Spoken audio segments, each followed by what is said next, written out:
Boa noite, irmãos. Boa noite a todos. Hoje coube a mim falar com vocês aqui sobre o tema do capítulo 15. Fora da caridade não há salvação. E dentro ainda dos itens, né? Fora da igreja não há salvação, fora da verdade não há salvação. Os itens de 8, ou itens 8 e 9 do Evangelho segundo o Espiritismo, né? Quando nós já viemos seguindo aí.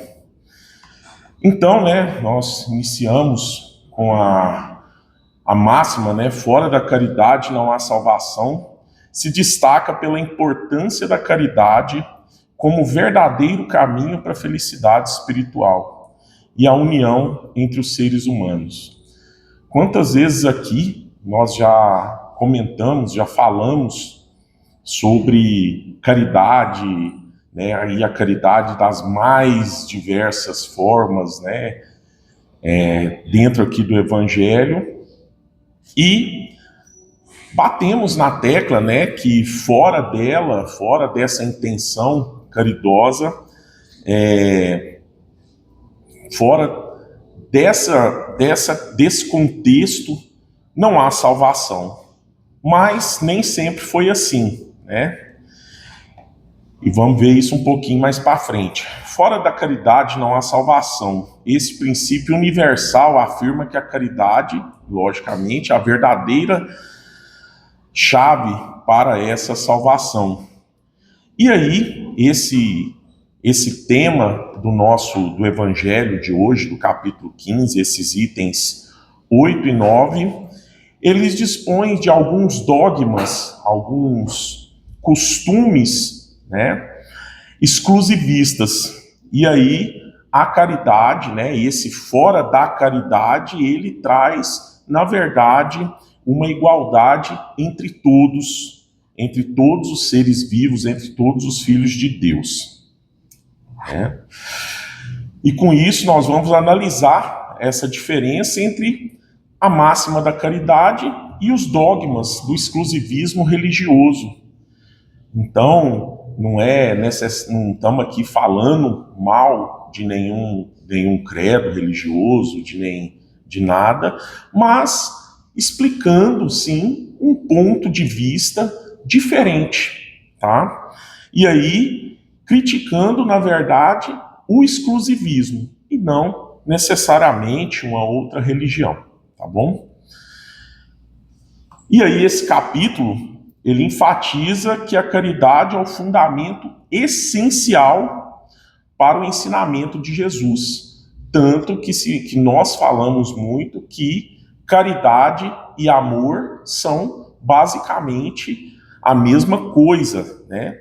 E, logicamente, quando nós somos mais amorosos, mais amorosos, mais caridosos, mais indulgentes, e tudo isso, né, todas essas virtudes que nós falamos aqui durante os outros palestrantes, né, nós falamos durante todo esse tempo que nós estamos estudando o Evangelho aqui, nós falamos da mudança íntima, que isso tudo é uma condição indispensável para que nós pudéssemos, né, alcançar essa felicidade futura.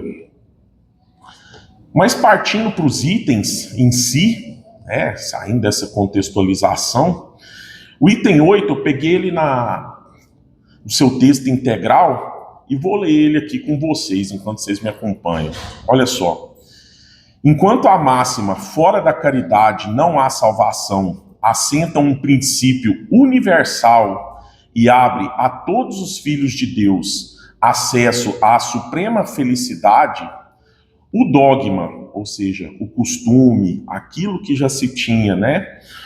Fora da igreja não há salvação, se alicerça, se estriba, não na fé fundamental em Deus e na imortalidade da alma, fé comum a todas as religiões, porém uma fé especial em dogmas particulares.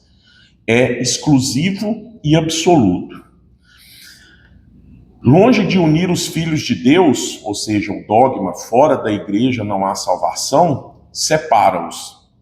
Em vez de incitá-los ao amor entre os irmãos, alimenta e sanciona a irritação entre os sectários dos diferentes cultos que, reciprocamente, se consideram malditos na eternidade, embora sejam parentes e amigos desses sectários. Ou seja, se você acredita no mesmo que eu acredito, você está salvo. Se você não acredita no mesmo que eu acredito, você está condenado. Então, desprezando a lei de igualdade perante o túmulo, ele nos afasta uns dos outros, até no campo do repouso. E a máxima, fora da caridade não há salvação, consagra o princípio da igualdade perante Deus e da liberdade de consciência. E aí, quando fala, né, dessa consagração, todos nós, independente de dogmas, de religião, né, de credo, todos nós somos passíveis de fazer ações caridosas. Então, a caridade ela não é exclusiva de uma religião.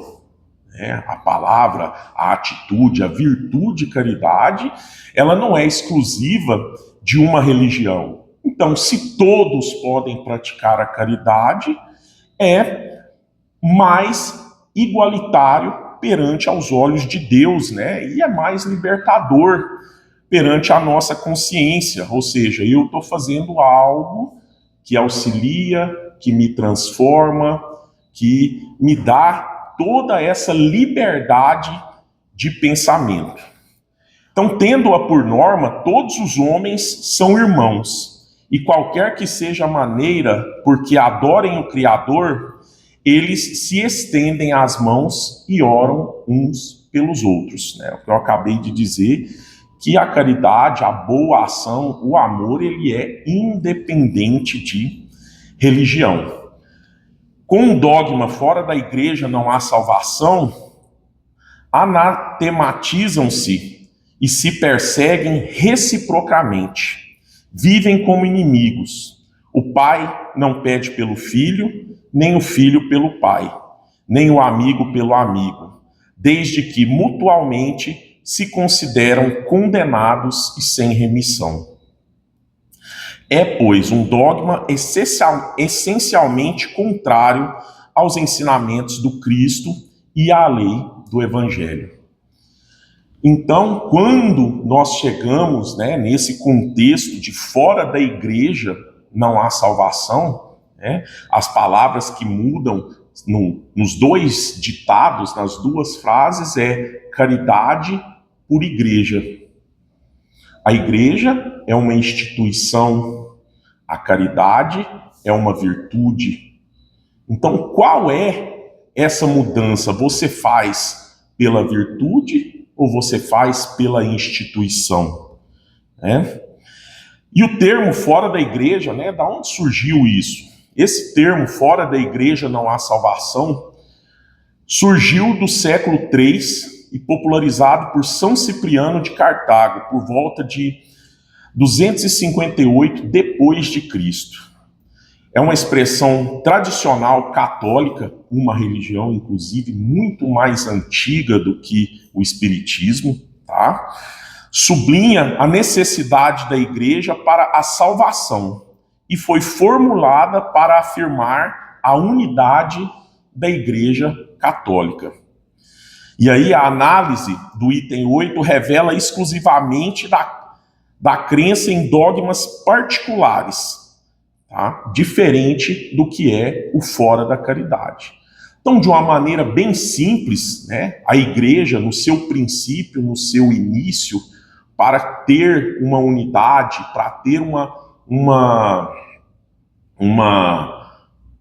característica própria, a lógica era mais ou menos o seguinte: ou você está comigo, ou você está condenado. independente do seu credo religioso, independente das suas ações, independente do seu comportamento. Isso é exclusivista. Mas, entendemos que qual era a intenção do momento? A intenção do momento era criar esse sentimento de unidade. É ruim criar esse sentimento de unidade? Não. É ruim o sentimento de exclusivismo. Só serve o meu e não serve o seu. Mas o sentimento de unidade, de cativar, de trazer junto, não é um sentimento ilegítimo. Mas e o sentimento do só serve se for o meu? Meu, eu, de mim. Não lembra alguma, fugiu a palavra, algum vício aí, não? O famoso egoísmo, né? E logicamente, meus irmãos, que era-se também, 258 depois de Cristo, era uma outra época. As pessoas pensavam diferente, o acesso à informação era também um acesso diferente.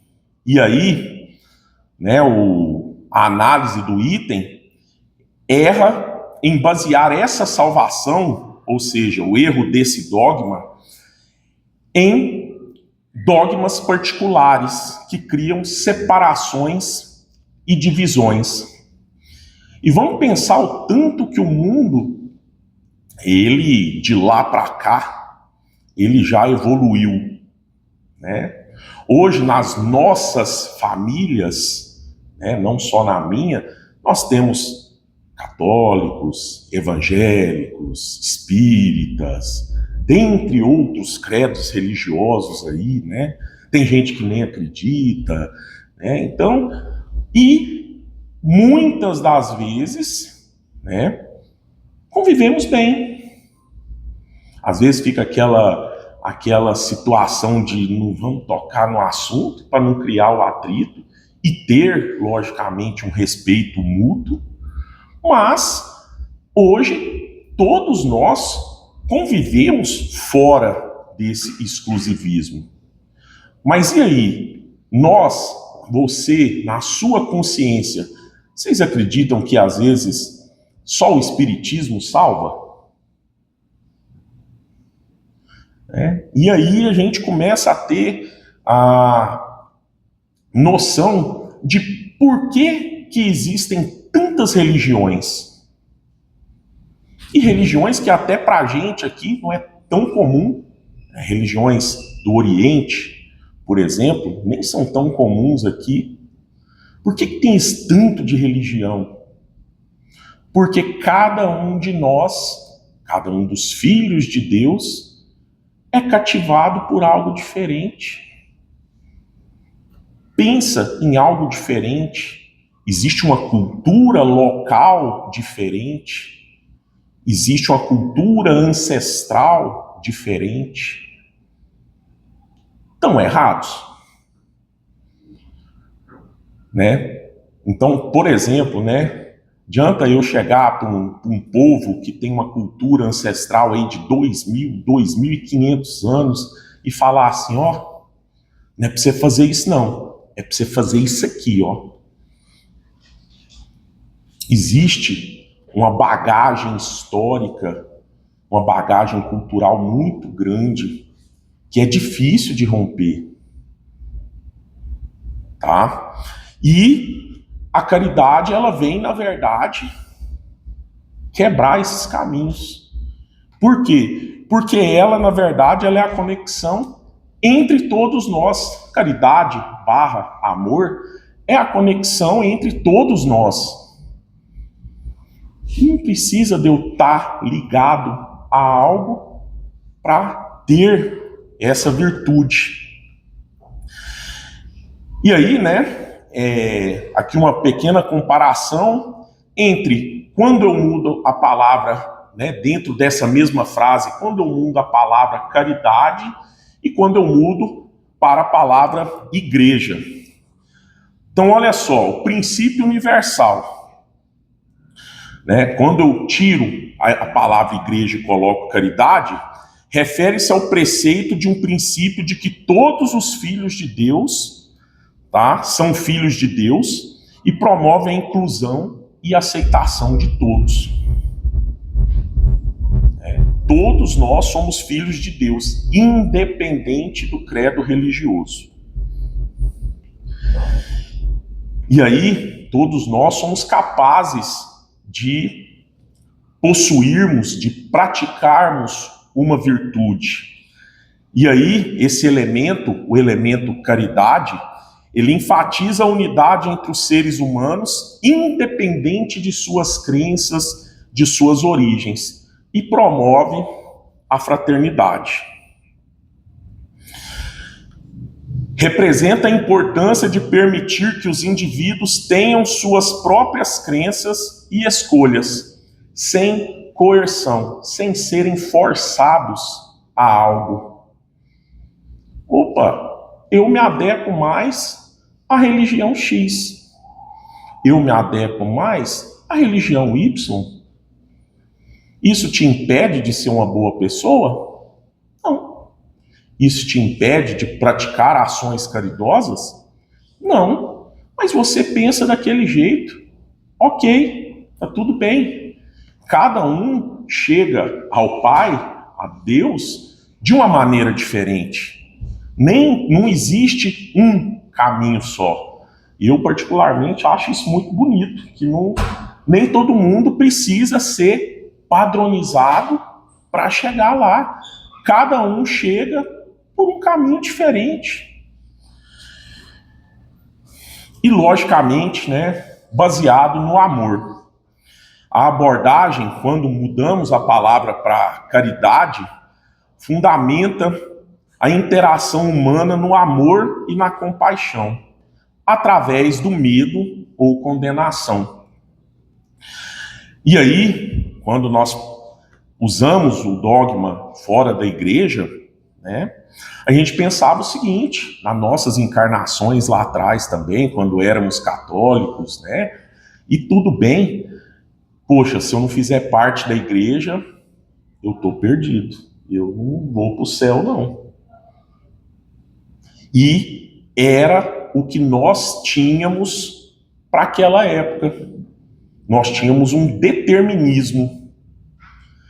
Tempos depois, né, o Espiritismo vem e de uma maneira bem simples, através de todos os seus ensinamentos, e fala o seguinte: ó, você pode fazer o que você quiser, mas você vai ter uma consequência por conta daquilo, e dependendo do que você fazer, sua consciência vai te cobrar.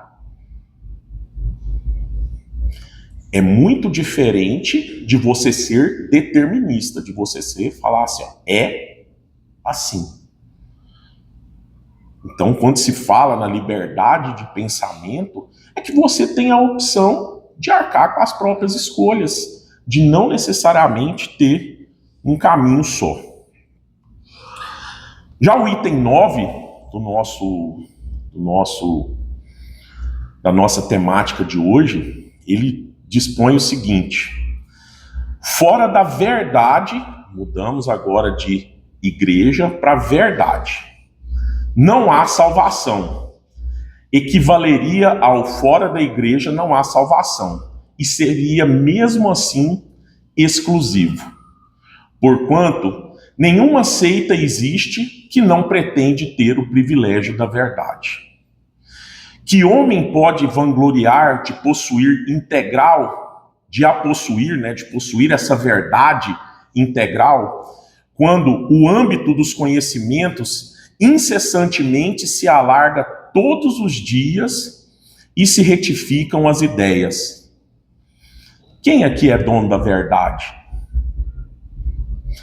Todos nós somos donos da verdade.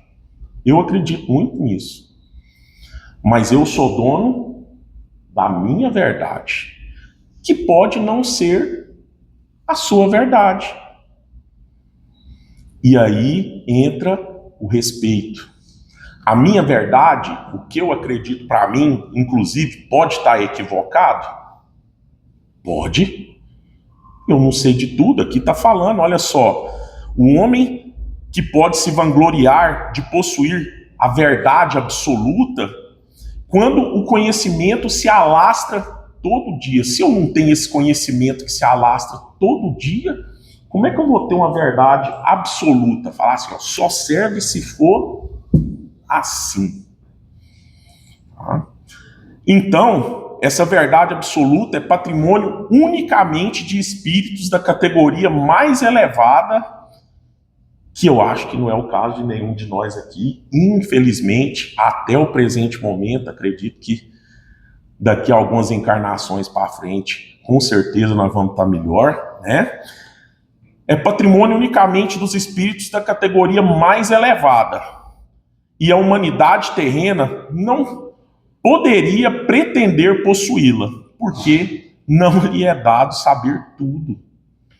Nós somos seres imperfeitos. Todos nós somos seres imperfeitos. Ela somente pode aspirar a uma verdade relativa e proporcionada ao seu adiantamento. Ela, no caso, a humanidade.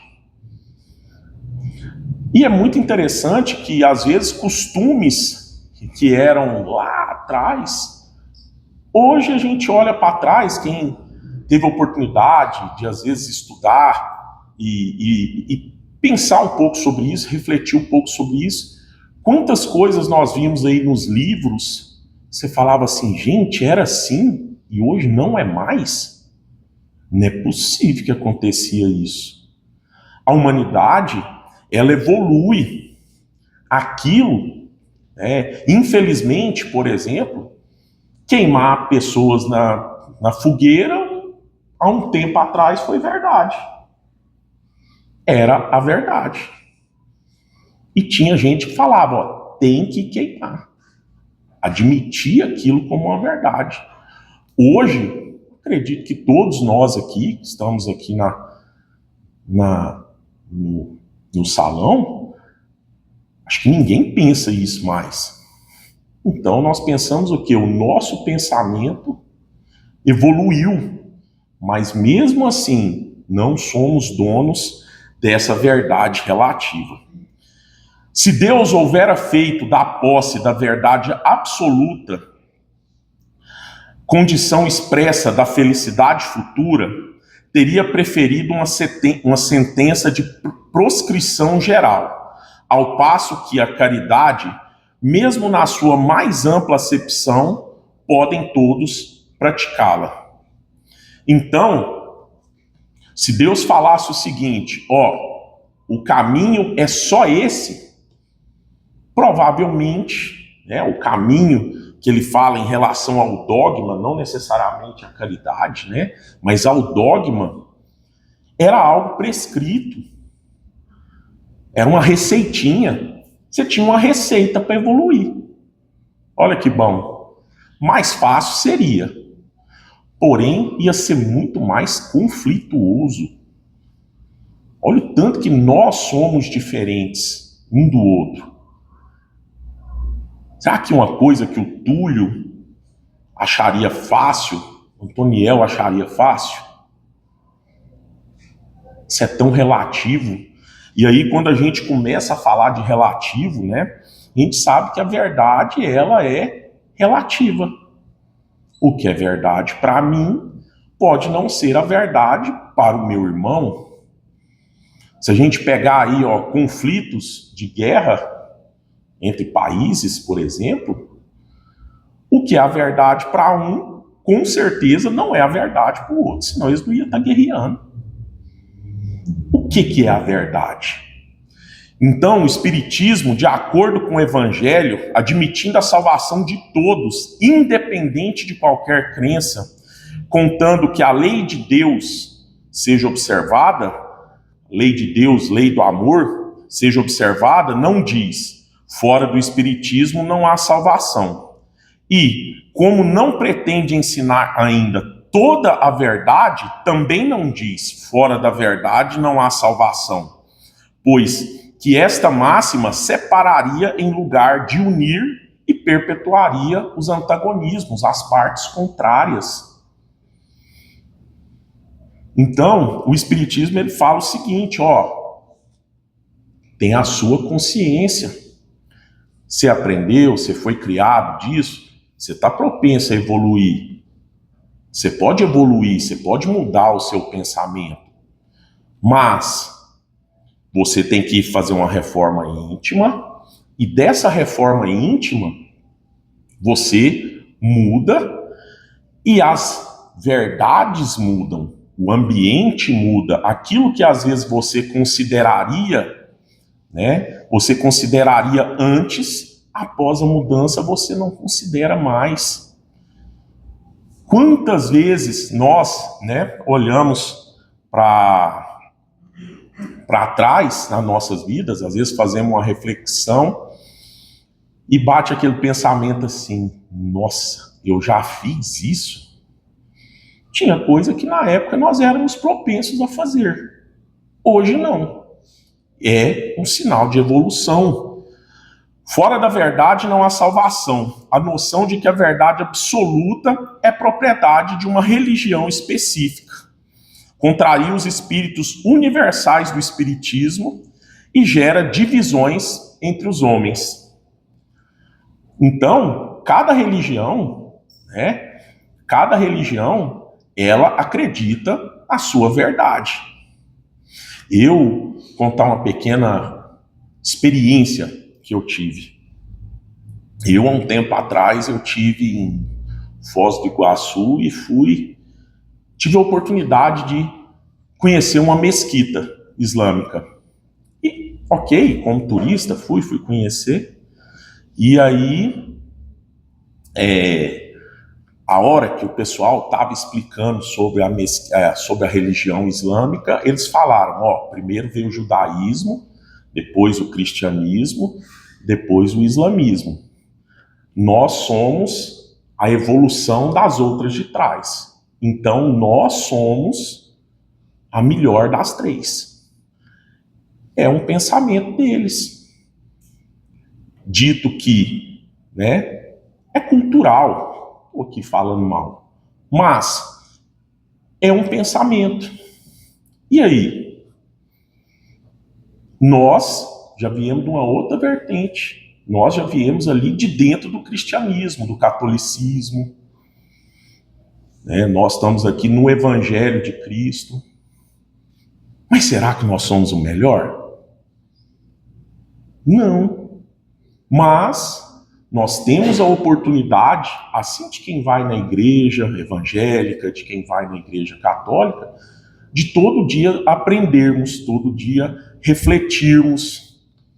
Tá? A humanidade atual detém apenas uma compreensão parcial da verdade, sempre em desenvolvimento. Aquilo que já foi verdade um dia, hoje não é mais. A imposição de uma verdade absoluta impossibilitaria a salvação de todos, enquanto a prática dessa caridade é acessível a todos. E aí eu já tive a oportunidade de comentar algumas vezes aqui sobre a caridade. Tem alguns de nós que temos mais talento a estar na linha de frente da caridade. Crianças carentes, pessoas mais necessitadas, idosos, pessoas com dificuldades mentais. Tem gente que está na linha de frente. Tem gente que não tem esse tino. Mas quer dizer que a pessoa não pode ser caridosa também? Não.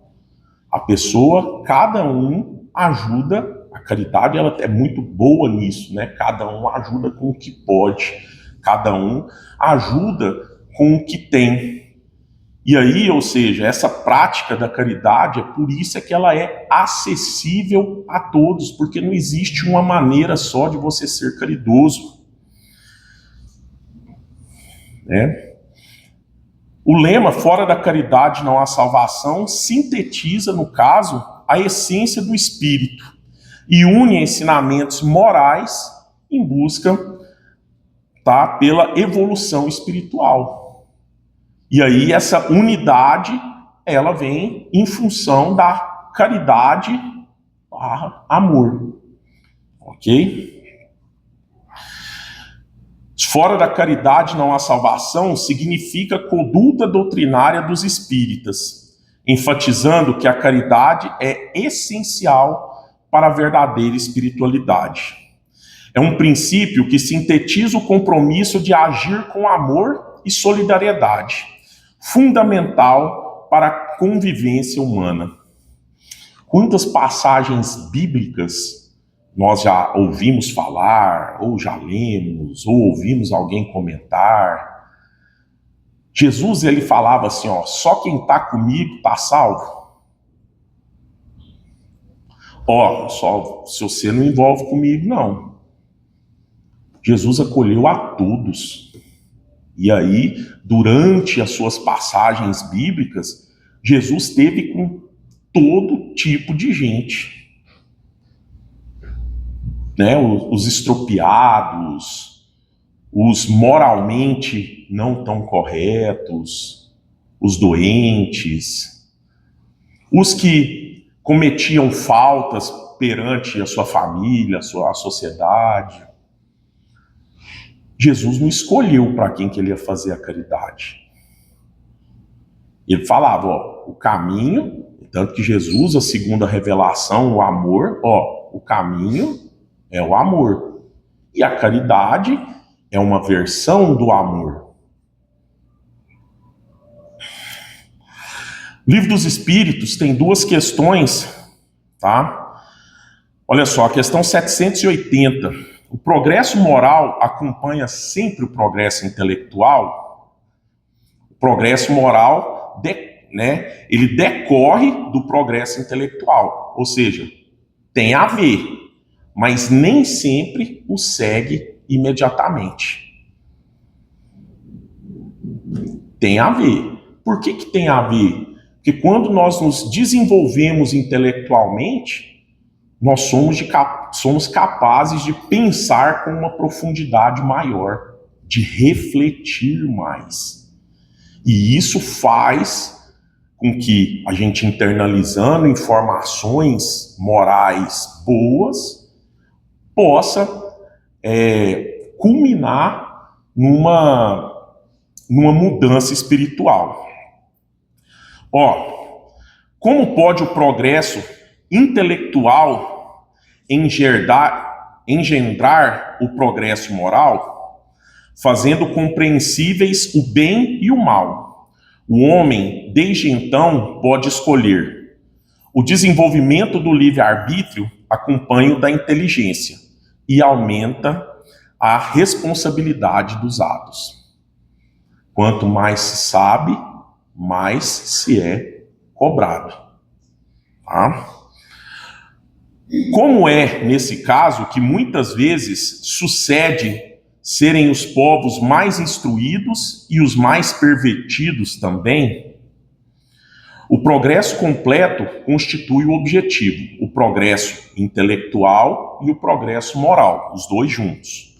Os povos, porém, como os indivíduos, só passo a passo o atingem, enquanto não se lhes haja desenvolvido o senso moral, pode o mesmo acontecer que se sirvam da inteligência para praticar o mal. A moral e a inteligência são duas forças que, só com o tempo, chegam a se equilibrar. E aí, há pouco tempo atrás, eu saí da adolescência, eu era mais inconsequente. Mas aí, uns 3 anos se passaram, a maturidade chega. E o que é essa maturidade nossa que ela chega? É a preguiça? É a vontade de ficar quieto? Não. É você ter mais experiências, é você desenvolver a sua inteligência e que você começar a refletir e ponderar. Isso é bom? Isso não é bom? Por isso é que a gente fala que alguém atingiu finalmente a maturidade. Alguém procura equilibrar essa questão moral com essa questão intelectual. Mas, de maneira geral, a nossa humanidade, ela adquiriu maturidade? Não. Ela está adquirindo. Ela está em processo, em evolução, mas ainda não. A frase fora da sabedoria e da caridade não há evolução espiritual serve como um convite à reflexão sobre a importância da caridade. Essa prática é o suporte mais urgente e universal para a convivência humana, revelando-se imprescindível para a evolução do espírito. Olha só, a caridade representando a moral, a sabedoria representando a inteligência. Então, quando eu pratico as duas, eu chego no meu objetivo. A relação entre o espiritismo e outras religiões se fundamenta na busca pela harmonia e respeito às diversas crenças, promovendo a unidade ao invés da divisão. E aí, todos nós, como eu disse, temos na família parentes, amigos, irmãos, que são de outros credos religiosos. A gente tem que chegar lá e falar a nossa verdade. Não. Quando alguém, muitas vezes já me abordaram, como é que é lá no centro? E aí? E cabe a quem frequenta a casa explicar, não, lá é assim, assim, assim. Tem gente que acha que aqui é muito diferente. E não necessariamente é isso. E aqui, é problema, por exemplo, é problema de alguns de nós ir numa missa? Não. De ir num culto evangélico? Não. Isso te torna mais ou menos espírita? Não. Essa tolerância, ela é comum entre os espíritas.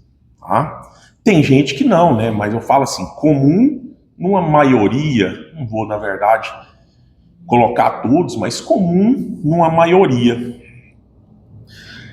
E aí o espiritismo, dentro dessa postura ecumênica, ele não se coloca como detentor da verdade absoluta, mas ele promove uma convivência pacífica entre as diversas crenças religiosas, para gerar um bem-estar e evolução espiritual de todos.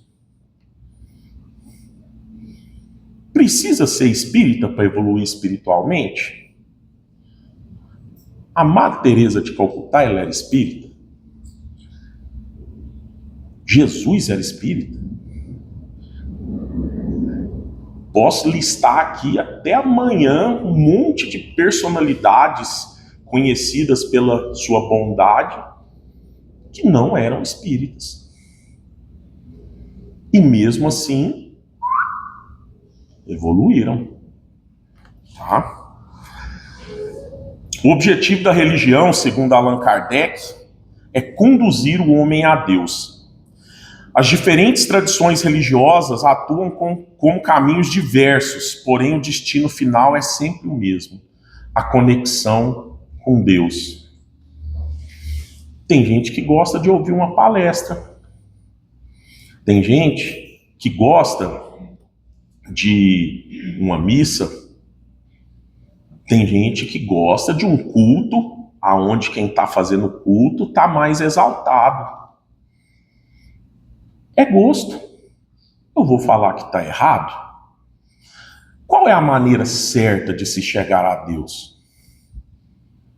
Qual é a religião certa para se chegar a Deus? E aí, no momento em que tantas religiões estão descredibilizadas, será que toda religião é ruim? Tem gente hoje que não acredita em religião porque acha que religião é dominação de mentes das pessoas. E será que é só isso? Ou será que essa pessoa está desinformada? E aí eu estou falando de qualquer credo religioso, não estou falando aqui de espiritismo, não. Estou falando de qualquer credo religioso. Mas a pessoa está lá, ela se conecta com Deus, é naquela situação. E está tudo bem. Ela não precisa de estar aqui no centro para se conectar com Deus, não. Ela se conecta aonde ela se sente bem. Tá? A aceitação das diferenças, ela é essencial para a paz social. A prática da tolerância promove entendimento entre grupos religiosos, criando um ambiente de harmonia e de respeito para todos. E aí, a gente tem algumas das guerras aí atuais no mundo, se joga, né, na culpa da diferença religiosa. Não necessariamente mas se joga na culpa da diferença religiosa. Fulano é tal religião, eu sou tal, a verdade é minha. Eu salvarei o mundo. Não. Cada um acredita em algo, cada um se conecta a Deus por algo. Vocês gostariam de ser importunados pela religião de vocês? Acredito que ninguém, né, gostaria de ser importunado. Então por que a gente importuna os outros? Por que a gente acha que o bom é o nosso e que o outro não tem direito de achar o dele bom? A intolerância surge desse preconceito e do desconhecimento. E é crucial enfrentar esse desafio, promovendo diálogos e buscar entender a diferença entre as crenças. E aí, em alguns estudos que eu já fiz aqui na casa, a gente entende que, pegando as religiões cristãs aqui mais populares, né, catolicismo, os evangélicos e nós espíritas, se todos nós acreditamos em Jesus Cristo, por que nós somos diferentes? Aí é onde entram esses dogmas. O Jesus Cristo lá do nosso irmão evangélico, ele é o mesmo Jesus Cristo nosso. O Jesus Cristo do padre que está rezando a missa é o mesmo Jesus Cristo nosso. O que é que muda? Por que a minha tem que ser melhor? É o mesmo. Tá? Então, a gente tem que ter respeito. A gente tem que entender que o outro também tem o lado dele. No Espiritismo, o valor de um espírito não está em sua aparência, mas em sua elevação moral. Qual é a sua elevação moral? Quantas vezes a gente já olhou para nervoso, olhou para o espelho, viu na consciência mesmo e pensou: quem é fulano para falar isso de mim? A nossa elevação moral, a gente gosta muito de julgar os outros, mas nós temos que entender o que é essa elevação moral, né? A prática das virtudes. E aí a comunicação espiritual é um meio de crescimento e aprendizado mútuo entre encarnados e desencarnados. Nos nossos estudos aqui, né, na terça, na quarta-feira, tem presença de encarnados e de desencarnados, até porque do lado de lá não para. Muita gente, nossa, morri. Hoje eu ainda vi uma uma postagem numa rede social, né? Hoje o Oscar Schmidt, nosso jogador de basquete, desencarnou, e aí eu vi um colega comentando num grupo, descansou. Aquele descansou? Descansou daqui. Será que ele descansou e vai descansar de lá? De lá tem muito trabalho para fazer, tem muita coisa para fazer. Os ensinamentos de Jesus nunca endossaram o exclusivismo, Jesus acolheu a todos, e sua vida e ações exemplificaram isso. Como eu disse, em várias passagens bíblicas, independente de sua origem religiosa. E aí ele interagiu com todos, marginalizados, né, mostrando que a mensagem de amor, de caridade, é uma mensagem universal. Jesus se conectou com doutores da lei, se conectou com marginalizados e tratou a todos igual. A verdadeira mensagem de Jesus é a inclusão, e ela deve prevalecer em cima da intolerância. Se isolar, achar que tem a verdade própria, não condiz com os ensinamentos cristãos, não é nem espírita não, cristãos. Devemos todos estar dispostos a evoluir nossas experiências e o nosso crescimento moral. Então, meus irmãos, eu espero que ao chegar, né, em casa, no caminho, no lanche que a gente vai comer depois de sair daqui, né, porque tem muita gente com fome ainda, e aí que nós possamos refletir, que nós possamos pensar, será que nós somos tolerantes? Será que nós julgamos muito as escolhas dos outros? Será que realmente eu tenho a verdade em minha posse? Como eu posso fazer para ser? E aí, quando eu falo de tolerância, tá, gente? Existe tolerância com N situações, não só situações religiosas, tá? Com N situações. Eu sou tolerante? Que a paz de Jesus esteja com todos nós. Boa noite. Muito obrigado.